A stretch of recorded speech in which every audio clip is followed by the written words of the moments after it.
pinasok ko ang ating larangan ng kultura na pinagmula ng aking karangalan at pangalan na hindi basta-basta pwedeng tapakan ng kahit na sino magusto sa aking magparatang. Ito ang buhay na pinasok ko ang ating larangan ng kultura na pinagmula ng aking karangalan at pangalan na hindi basta-basta pwedeng tapakan ng kahit na sino magusto sa aking magparatang. Halos masa identidad sa kakasulat ng kanta, pinag-usaya ng mga letra gaya ng obra kong pinta at gumugol din ng oras tulad ng presong nasa rehas, naging aktibo sa paggawa sa pagiging patas at parehas. Nabuo sa aking saloobin ng nag-iisang mitiin na balang araw kilalanin mga sinulat kong awitin na hindi pwedeng agawin at hindi pwedeng harangin. Hindi to pating palak na kayang-kaya mong dayain. Ang panulat, papel at utak na pinalawak na tangis ang data ay mikropono na aking hawak. Pagkat mikropono ay gagamitin upang ubusin ang mga nagtatangkang sumira sa aking layunin. Dahil ako ay umaasa sa pag-asang makamit, kahit ito'y ilang taon na rin sa akin pinagkait, ay hindi lilisan sa mundong nilalakbay. Isa ka sa maganda pag ako ay nagtagumpay. Ito ang buhay na pinasok ko ang ating larangan ng kultura na pinagmula ng aking karangalan at pangalan na hindi basta-basta pwedeng tapakan ng kahit na sino magusto sa aking magparatang. Ito ang buhay na pinasok ko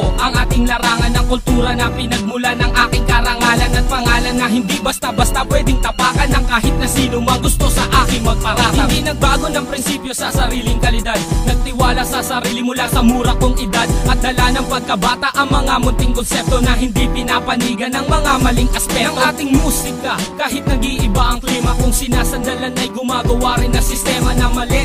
Ang tema ay hindi dapat parisan, nagtiyaga ko magsulat kahit ako'y pinapawisan. Ang puhunan ko dito ay pawis, pagod at dugo na sa hangaring mata mo hindi ako uuwing bigo. Pagkat ang dila ko ang panahon na rin ang siyang humasa na kayang-kaya sumabay sa kahit sinong dalubhas. Naging bihasa sa paggamit habang sa mic ako'y kumapit. Halika muna at lumapit at sumabay sa aking awit. Hindi ito klase ng lyrics na kaya mong tawanan at hindi ako yung tipo na kaya mong tapakan. Ito ang buhay na pinasok ko ang ating larangan ng kultura na pinagmula ng aking karangalan at pangalan na hindi basta-basta pwedeng tapakan ng kahit na sino magusto sa aking magparatang. Ito ang buhay na pinasok ko ang ating larangan ng kultura na pinagmula ng aking karangalan at pangalan na hindi basta-basta pwedeng tapakan ng kahit na sino magusto sa aking magparatang.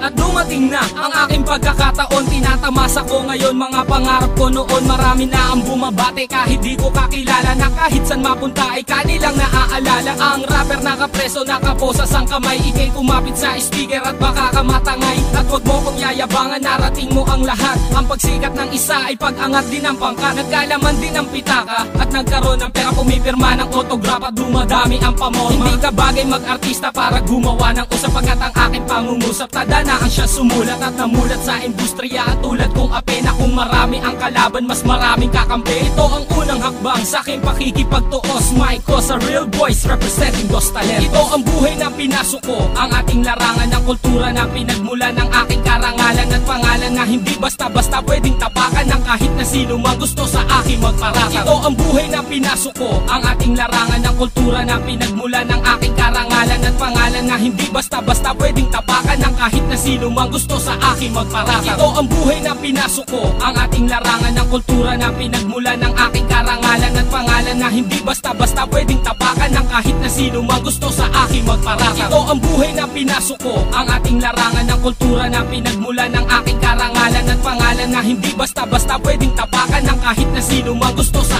aking magparatang.